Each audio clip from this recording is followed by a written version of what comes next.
Assalamualaikum warahmatullahi wabarakatuh. Waalaikumsalam warahmatullahi wabarakatuh. Selamat siang, sehat semuanya?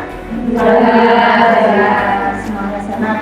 Semoga yang kurang sehat diberi kesembuhan ya, diberi semangat untuk tetap belajar.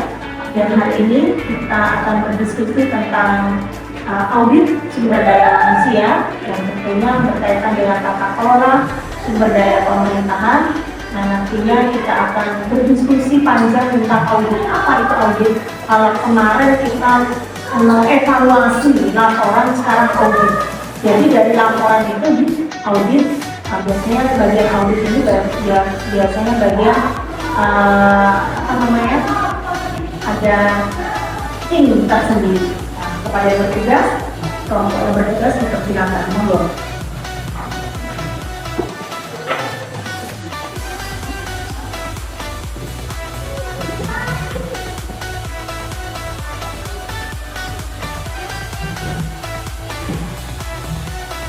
Saya mulai. Assalamualaikum warahmatullahi wabarakatuh. Waalaikumsalam warahmatullahi wabarakatuh. Kami dari kelompok 11 akan mempresentasikan audit SDM. Dimulai dari saya. Definisi audit sumber daya manusia. Audit sumber daya manusia adalah pemeriksaan kualitas sumber daya manusia secara menyeluruh dalam suatu departemen, divisi atau perusahaan, dalam arti mengevaluasi kegiatan SDM dalam suatu perusahaan dengan menitikberatkan pada peningkatan atau perbaikan. Lalu selanjutnya, tujuan audit SDM sumber daya manusia. Tujuan audit SDM adalah mengevaluasi sumber daya SDM untuk menilai efektivitas dari fungsi SDM. Dua, menilai apakah fungsi tersebut aktif dalam secara ekonomis, efektif dan efisien. Yang tiga, memastikan ketaatan berbagai program atau aktivitas SDM terhadap ketentuan hukum, peraturan dan kebijakan yang berlaku di perusahaan. Yang keempat, mengidentifikasi berbagai hal yang masih dapat ditingkatkan terhadap aktivitas SDM dalam menunjukkan kontribusinya terhadap perusahaan. Dan yang terakhir, merumuskan beberapa langkah perbaikan yang tepat untuk meningkatkan ekonomisasi, efisiensi, dan efektivitas berbagai program atau aktivitas SDM. Untuk yang C, melingkup audit SDM. Semua aspek manajemen SDM mulai dari strategi, kebijakan, filosofi, prinsip-prinsip sampai manajemen sumber daya manusia bisa mencapai aspek audit. Melingkup audit sumber daya manusia, cara, sistem, metode penilaian, dan penilaian harus diinformasikan secara jelas kepada karyawan supaya mereka mengetahuinya. Melingkup audit SDM tersebut yakni what, why, where, when, who, dan how, atau disingkat 5W saja. Melingkup audit SDM dibagi dalam 3 kelompok sesuai dengan administrasi aset tetap pada umumnya, yaitu 1. Rekrutmen atau perolehan SDM, mulai dari awal proses penerimaan kebutuhan SDM hingga proses seleksi dan penempatan. Yang 2. Pengelolaan SDM, meliputi semua aktivitas pengelolaan SDM setelah ada di perusahaan, mulai dari pelatihan dan pengembangan sampai dengan penilaian kinerja karyawan. Yang 3. Memutuskan hubungan kerja atau PHK karena mengundurkan diri maupun pemecatan akibat pelanggaran atau aturan perusahaan. Kemudian yang D, manfaat pelaksanaan audit manajemen sumber daya alam.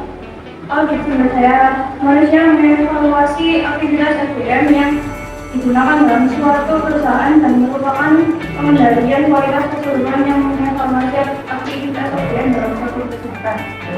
Manfaat dari audit SDM ini antara lain yaitu 1. Mengidentifikasi kontribusi dari SDM terhadap pertanggung. 2. Meningkatkan citra profesional SDM.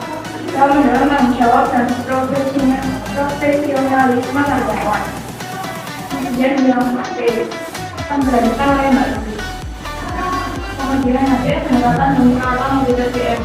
Pendekatan sendiri dibagi menjadi 5, yaitu pendekatan kepentingan, pendekatan penggunaan konsultan, statistikal, pendekatan ketaatan dan manajemen berdasarkan bulan atau minggu. Untuk perbandingan sendiri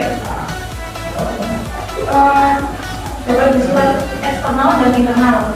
Pendekatan bersifat eksternal apabila yang menjadi sasaran audit adalah perusahaan sebagai keseluruhan yang dirasakan kurang berhasil dibandingkan dengan perusahaan-perusahaan yang lain atau sejenis yang bergerak dalam sektor industri yang sama dan dipandang mulai keberhasilan.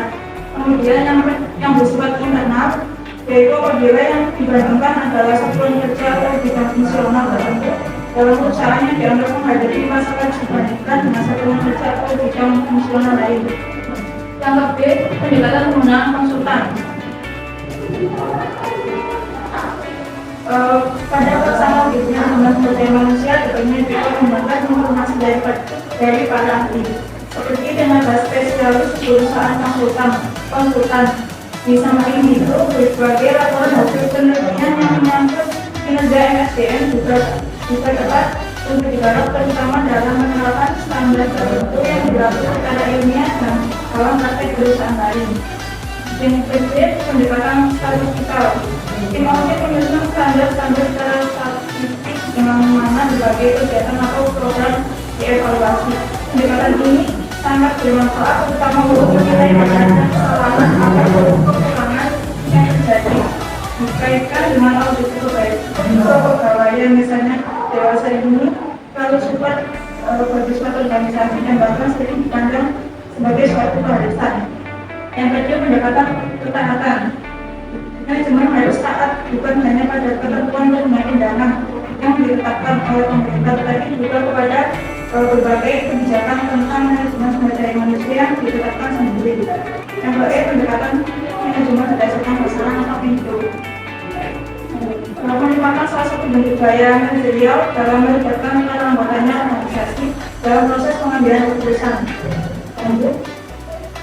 Yang kedua adalah peralatan audit, yaitu wawancara, kuesioner, dan survei. Yang ketiga adalah ada arsip kepegawaian, informasi eksternal, dan percobaan personalia. Untuk wawancara ini, para manajer dan karyawan dalam organisasi serta para karyawan yang sudah mengambil keputusan ganti atau pindah bekerja ke organisasi lain, wawancara yang diselenggarakan dengan para manajer operasional dimaksudkan untuk memperoleh tanggapan, pandangan, dan saran mereka tentang berbagai aspek pengelolaan sumber daya manusia. Yang berbeda, kuesioner dan survei. Wawancara dengan kuesioner dan survei harus survei karyawan, gambaran tentang kegiatan personalia yang dapat dikembangkan secara lebih akurat. Demikian juga kuesioner bisa memberikan jawaban yang lebih bebas dan jujur daripada wawancara atau face to face. C. Arsip kepegawaian. Melalui survei karyawan, gambaran tentang kegiatan personalia dapat tidak bagian dari saya ulangi, salah satu kegiatan penting dari satuan kerja yang menangani sumber daya manusia ialah pembuatan klasifikasi, tabulasi, dan menyimpan seluruh dokumen yang menyangkut semua orang dalam perusahaan mulai dari perencanaan, rekrutmen, seleksi, penempatan pelatihan, dan pengembangan, dan dari kinerja, kemajuan karya, kembangan, mutasi yang terjadi seperti kecelakaan, keluhan, penyuapan, dan pemutusan hubungan kerja, dan jika karyawan yang sudah memasuki masa purna bakti. Yang ketiga, percobaan personalia. Percobaan ini memungkinkan keberagaman personalia untuk membandingkan kelompok percobaan dan kelompok yang di bawah kondisi normal. Contohnya seperti Departemen Personalia bisa mengimplementasikan program latihan keamanan bagi seluruh pimpinan departemen. Selanjutnya, kemudian ada tahap-tahapan pelaksanaan audit, yaitu tahap perencanaan audit. Audit pendahuluan dilakukan untuk mendapatkan informasi latar belakang terhadap objek yang diaudit. Yang kedua, dari pengujian pengendalian manajemen. Tahap ini merupakan pengujian secara mendalam dan evaluasi dalam program spesifik. Pada tahap ini dikumpulkan dan dianalisa informasi-informasi yang dapat mendukung dan menyajikan temuan pemeriksaan. Yang ketiga, ada audit lanjutan. Pada tahap ini auditor bertugas untuk menuntaskan melakukan pengelompokan terhadap semua audit. Kita juga kembali apa saja yang sudah dilakukan di KPU, kemudian pengendalian manajemen. Yang keempat ada pelaporan. Setelah melalui tahap audit lanjutan, auditor bertanggung jawab untuk menyampaikan hasil pemeriksaannya kepada manajemen atau pihak yang lain memberikan penjelasan melalui suatu laporan hasil audit. Yang kelima, tahap tindak lanjut audit. Pada tahap ini, auditor harus melakukan tindak lanjut audit untuk memastikan bahwa tindakan perbaikan yang memadai telah dilakukan sesuai laporan hasil temuan audit. Selanjutnya ada laporan audit. Laporan audit pada umumnya terdiri dari beberapa bagian. Bagian pertama adalah untuk manajer operasi, bagian kedua untuk manajer dalam departemen personalia, dan kedua untuk manajer personalia. Untuk jenis-jenisnya mungkin teman-teman bisa langsung membaca di makalah, itu sudah saya jelaskan. Kemudian beserta laporan juga, mungkin teman-teman bisa membacanya di makalah, sudah saya jelaskan juga. Kesimpulan, audit SDM dilaksanakan untuk mencapai tujuan organisasi pada keseluruhan baik untuk jangka pendek, jangka menengah maupun jangka panjang. Artinya, audit SDM mempunyai misi membantu pimpinan dengan memberikan masukan informasi signifikan hasil penilaian auditor untuk membantu mengatasi permasalahan yang tengah dihadapi oleh departemen. Hasil audit SDM dapat menjadi masukan berharga untuk merekomendasikan membuat keputusan atau mengambil kebijakan tentang SDM sehingga pengelolaan SDM dapat disesuaikan dengan rencanaan tentunya audit sumber daya manusia dapat dilihat dari beberapa sudut pandang. Yang pertama, untuk kepentingan berbagai ketentuan perundang-undangan yang berlaku sehingga dapat menghasilkan informasi kegiatan organisasi yang berkaitan dengan ketentuan dalam undang-undang tersebut. Yang kedua, penerapan sistem imbalan yang memperhatikan berbagai prinsip keadilan, prinsip keadilan, dan prinsip kewajiban. Ketiga, untuk menjamin aktivitas karyawan juga berjalan efektif, efisien, dan produktif. Terima kasih dari Bapak kami. Apakah ada yang bertanya? Bisa, ya. Bagaimana cara mengimplementasikan rekomendasi audit SDM? Mulai dari implementasikan audit SDM. Oke, yang kedua, ya, dalam pelaksanaan audit SDM, keterangan apa saja yang perlu digunakan dalam pelaksanaan audit SDM, keterangan apa saja yang perlu digunakan, bagaimana cara audit SDM mengatasi kekurangan. Oke. Yang pertama bagaimana cara mengimplementasikan audit SDM. Ya, rekomendasi audit SDM. Sedikit Bima jelaskan ya. Kalau berbicara tentang audit SDM, ini adalah salah satu indikator sebuah organisasi yang memang lebih bagus datanya. Kalau kemarin ada laporan, setelah kita membuat laporan itu harus diaudit. Siapa yang mengaudit Bima? Ya, tim dari SDM atau ada tim dari kalau di perguruan tinggi atau kalau di rumah sakit namanya penjaminan mutu. Penjaminan mutu itu adalah apakah benar mutu ini benar-benar apa namanya audit ini benar. Jadi penjaminan itu adalah salah satu tugasnya mengaudit, ya, mengaudit semua laporan evaluasi supaya lebih bagus. Audit itu tidak mencari kesalahan. Pertanyaan Mbak Dita, bagaimana cara mengaudit laporan? Ya, adalah ya langkah-langkahnya harus membuat laporan dulu. Ya. Di laporan itu pastinya ada kendala, ya kan? Ada kan tadi sudah dijelaskan ya cara mengaudit membuat laporan. Membuat audit itu laporannya bla bla bla bla. Contohnya misalkan. Nah, itu pun harus disesuaikan. Kalau tidak sesuai ada temuan. Nah, kalau di penjaminan itu misalkan ada temuan, itu nanti ditanya sama klien, ini kok tidak sesuai. Makanya tugas penjaminan mutu atau di audit itu sebelum diaudit, yang mengaudit harus mempunyai regulasi atau peraturan terlebih dahulu. Paham ya?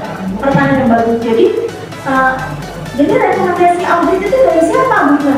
Dari jaminan mutu. Jaminan itu kalau di rumah sakit itu namanya komite medik. Komite medik biasanya itu sebagai dengan direktur. Kalau di dunia pendidikan seperti di sini di mana ini di UNED di kampus ini adalah penjaminan mutu.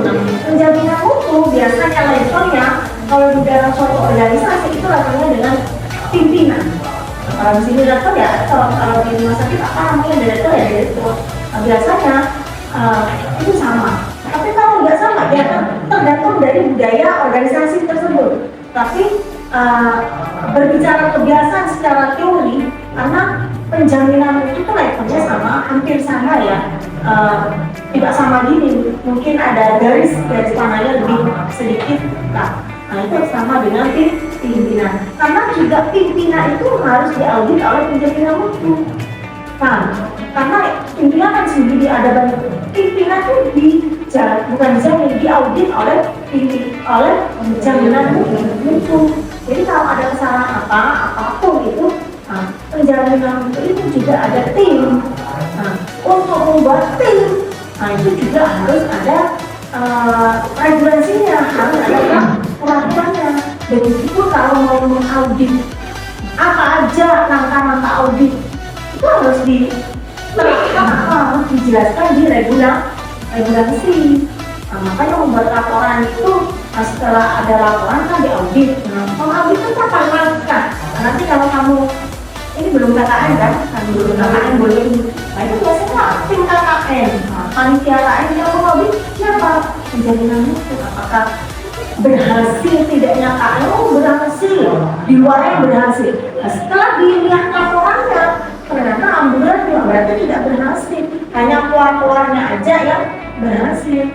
Karena berbicara suatu organisasi itu secara tertulis dengan di lapangan harus mix, harus sama.